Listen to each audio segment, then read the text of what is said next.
We're back, ladies and gentlemen, with the second round of the show. We were talking when we left about these young kids winning those big tournaments and all. Yeah. I mean, it's just become a heck of a sport, golf. Oh, yeah. And more kids are getting involved in it. And look, they started from 10 years old. Yeah, from childhood. Yeah, and by the time they're 20, they can hit that ball 300 plus yards. Yeah, and hit it right in the hole too. And let me tell you, that's a long. I can't ever remember driving over. Maybe one time or twice. Not many times over 300 yards, I promise. 300 yards is a lot to drive a ball, I can tell you that. Yeah. But they're doing a good showing. It's their time anyway. Oh, yeah. So let them have it. Did Texas get an SEC? Did Texas get what? In the Southeastern Conference. Yeah, that's right, Steve. The equipment in golf is so advanced now. Oh, yeah. Steve's going to check on that for us. I was talking to this friend of mine. This has been years ago. I worked with a guy named Jim Chuka. Jim Chuka? Yeah. He had gone to Nam. I didn't have to go to Vietnam. They killed the draft right before I got drafted. Sure enough. Yeah. Although I was ready to go serve my country. But this guy, Jim Chuka, was in Nam. And boy, he limped. He got shot in the, I think in the hip, and in the leg, and in the left arm or something. Sure enough. He got shot 3 or 4 times. But he told me the story. He said they got ambushed, and the only way he could get out of it was to climb this hill, and there was nothing around. I mean, no protection, you know. And that's how he got shot up. Got shot but up. And he said he had a Kit Carson scout. Yeah. Remember that? No, I don't remember that. Kit Carson scout. And he said they killed this Kit Carson scout. Yeah, and he said, man, I was climbing up that hill, and he said, I got shot, but I kept climbing. He said, I got shot again. Trying to get out the way. Shot again, and he finally made it where he had to get. And then I guess his comrades, you know, comrades came at his rescue. Yeah, they got him, you know. But they would radio those jet planes and those helicopters to come over, and they give them the coordinates, and man, they come bomb. And I don't see how they could bomb those Vietnamese and not hit our men. Yeah. You know? That's always puzzled me. They knew how to throw that bomb in a way that it miss them, you know? My friend Greg Bolon, he called me one day and said, Shawn, what's going on, man? I said, what you talking about? He said, man, I just got an email that said you in Spain and that you got mugged and all you had was your passport and you couldn't pay your hotel room because they stole your money and everything, and that you needed for me to send you $1,850. Yeah. I said, what? And then somebody else called me. Said, man, you okay? I said, yeah, I'm fine. A computer hacker got into my computer and sent that out. It was some kind of scheme from to send money, you know? Wow. Can you believe that? Yeah, them scheme is something else. I said, don't send me no money. I ain't in Spain. I get all kind of schemes calling me. Man, so you never know what's going to happen, boy. I tell you, this identity theft stuff. They got a lot of scam out there unreal, boy. Unreal. Oh, I know it, man. Computer hackers. But Greg, I appreciate your concern. They telling me now that Texas A&M may go to the SEC in 2012. Wow. I guess the SEC must be the biggest conference. Okay, Southeastern Conference. My friend John Bass, you know I talk about him all the time. John Bailey, yeah? John Bass. John Bass. But no decisions have been made yet for Texas A&M officially getting in the SEC.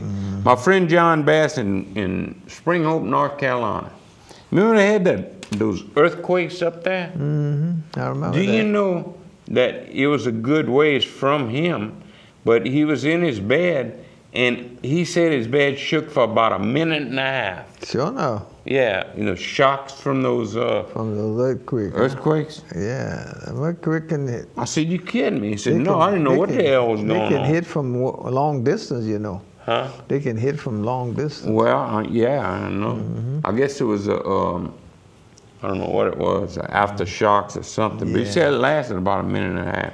I thought that was incredible. And of course, he weathered that storm they had too, Irene. So, but that's something. I just wanted to mention that. I don't know what it is to be in a earthquake situation. Hey, listen to this. Miss Alice Morrow called me the other day. Alice Morrow. And she said, Shawn, you need to come over. I said, what's up?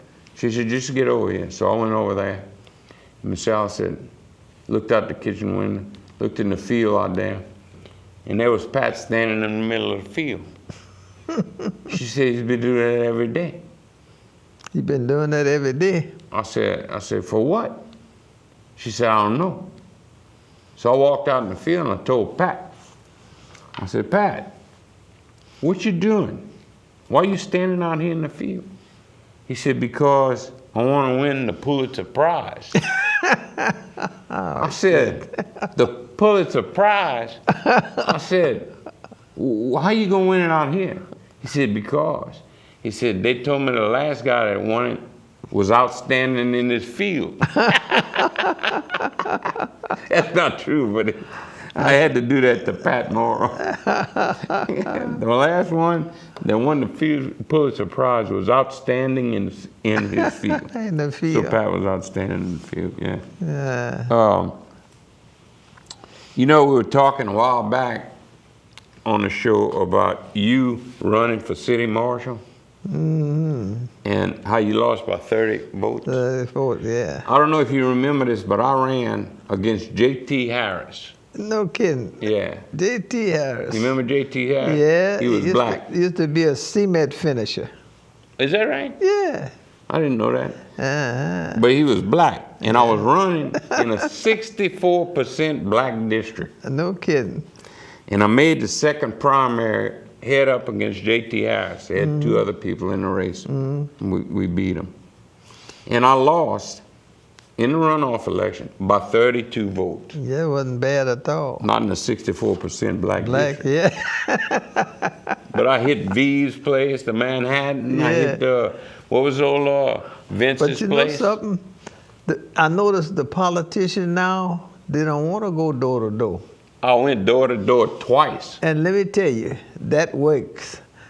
I noticed when Barney ran, and that was a hard position he had to Boanny? fight. Yeah, Barney. George Barney. George Barney made every house, and every house he made, he sat down and had a lemonade with him or coffee. Well, that's the way to hustle, man. But that was, that works, man. Now, let me see how long ago that was. Probably. About 50 years ago. No, I'm only 56 years old. I'm gonna say that was About 15 years ago. You was what age you was? I'm gonna say 30 years ago. Well, yeah. 30 years That's ago. about right. About 30, 32 You must years have ago. been in your 20s when you died. Yeah, I was in my 20s. And probably the best thing that happened to me was losing. 'Cause that's a headache, man. You'd have probably been. Oh, people call you all the time, want they? Grass cutter, the holes fixed in their road, and just every kind of thing, man. Yeah, you. That's probably the me best. and Howard, that's how I could get that many votes. Me and Howard Austin helped me with mine.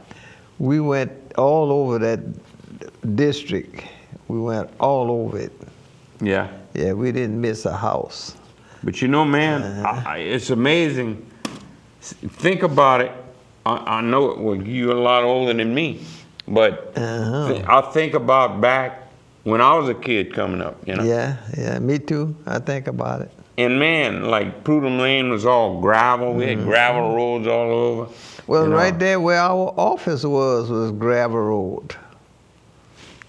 Well, where John Marino. Yeah, that was gravel road one time. I didn't see that, but my daddy seen it. Well, I mean, I remember the brick streets. We had brick streets. As a matter of fact, they're still down there. Let me tell you, overlaid asphalt over those bricks. Yeah, that was in town though. And brick sidewalk. Zach, you know Zach, eh? Zach is the one can tell you that. That it had all up in where I live and all that, on the hill, all that was gravel, even gravel in that shopping center. But they had bricks in town, but they had grip outside of town, they had nothing but gravel. I didn't see that. Now Zach and my daddy can tell you that. Well, those brick streets, I think, are still right there. Yes, and what it is they overlaid it with asphalt. Oh yeah, that's right. Like Main and Union Streets. Right. And lots of streets were brick. I kind of remember a little bit, not much. Man, I can remember when I lived on the corner of Growley and Lombard, that we had a guy, old Mac. He was an old black guy, and he rented a house from my dad. Of course, Daddy never. Mac. Probably yeah, never I made remember him. Mac. And he would come every What is Sunday. Mac Mo? He lived on Magnin Street. That's right, Mac Mo. And I think you're right. Yeah, I think it's And he Mac would come every Sunday, and he had a horse and buggy, him and his old lady. And they come every Sunday and bring us vegetables. Yeah. Fresh vegetables. That's what every they Sunday. do. You could look for them on a horse and buggy. That's right. Yeah. Yeah, That was in the 50s. Horse and buggy was popular too. Yeah, that was in the 50s. When you had a horse and buggy, you was wealthy. Is that right? Yeah. Nobody had that but you. Everybody was walking. It's one thing about it, folks. Everything changes. Oh yeah, Everything changes. Think about when you were a kid. Yeah. And what's going on now? Even the 30-year-olds. Think about how it was when you were a kid and what they got now. Yeah, everything. They got computers all in the schools and all. We didn't have none of that. No. Air conditioning. We too. couldn't use a calculator. We had to do our arithmetic by hand. Yeah, and by counting the didn't fingers. use that. Count your fingers. I bet you a lot of people can't multiply, add, and subtract. Those kids nowadays because they got calculators. Oh yeah. They don't know how to do that. No, they got most of the, what they call those kind of, I don't forgot the name of them, but there's no more calculator. It's something else. I don't know, but we gotta go. Gotta go. So we will see y'all next week, and I sure enjoyed the show. Huh? Enjoyed the show, and enjoy having you listen to our show. Ladies and gentlemen, don't forget, DeJean White Insurance.